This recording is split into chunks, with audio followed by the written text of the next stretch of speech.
कौन थे मंदिर चल दिए चाचा? ताजमहल। বন্ধুরা, আজ আমরা কথা বলবো এমন এক ট্রেলার নিয়ে যা শুধু একটা গল্প নয়, এটা ইতিহাস, এটা ভালোবাসার এক নতুন সংজ্ঞা। হ্যাঁ, আমি বলছি দ্য তাজ স্টোরি নিয়ে। ট্রেলারের প্রথম শটেই যে শান্ত ভোরের দৃশ্য আর সেই সাথে বিষ্ণু দাসের ক্লোজ আপ, তা একেবারে মন ছুঁয়ে যায়। চোখে একরাশ ইতিহাস, মুখে ক্লান্তি, কিন্তু হৃদয়ে অদ্ভুত দৃঢ়তা। আমরা সকলেই জানি যে পরেশ রাওয়াল মানেই তো একটাই জিনিস, অ্যাক্টিং ক্লাস। কিন্তু এখানে তিনি যেন তার নিজের সীমাকেও ছাড়িয়ে গেছেন। বিষ্ণু দাস এক ট্যুর গাইডের রোল করেছেন এখানে। विष्णु दास, तू पहले अपना डीएनए टेस्ट करवा ले। এখানে তিনি দেখিয়েছেন যে তাজমহল শুধু শাহজাহানের ভালোবাসার নিদর্শন নয়, এর ভিতরে লুকিয়ে আছে আরো এক অজানা কাহিনী। ট্রেলারে যে গল্পটি দেখানো হয়েছে, বিষ্ণু দাস এখানে তাজমহলের জন্য কোর্টের উপরে কেস করে, এবং তিনি এটা বলেন যে তাজমহলে কলস রয়েছে, তো এটা কি করে একটা সম্প্রদায়ের হতে পারে, একটা বলতে আমি মুসলিম সম্প্রদায়ের কথা বলছি, নিদর্শন হতে পারে। তো তিনি সেটার জন্য পুরো তার কেসটাকে করেছেন হাইকোর্টে।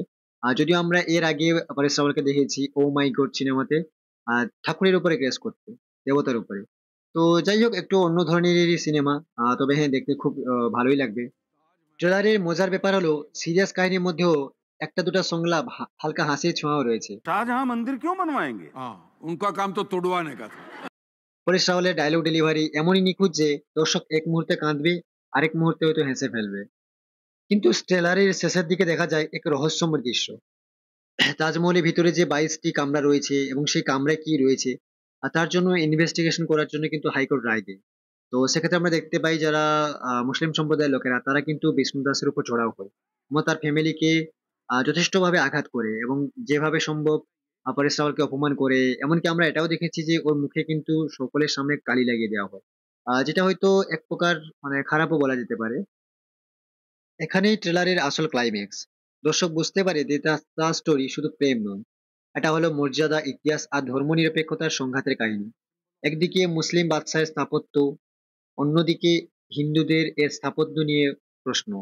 এই সংঘাতই ছবির প্রাণ কিন্তু। পরেশ রাওয়াল ছাড়াও অন্যান্য অভিনেতার ঝলক পাওয়া যায় এই মুভিতে। তাদের মধ্যে তরুণ শিল্পীদের উপস্থিতি যথেষ্ট ফ্রেশ লাগছে। ক্যামেরা ওয়ার্ক অসাধারণ, বিশেষ করে তাজমহলের পেন শট গুলো সত্যি চোখে প্রশান্তি দেয়।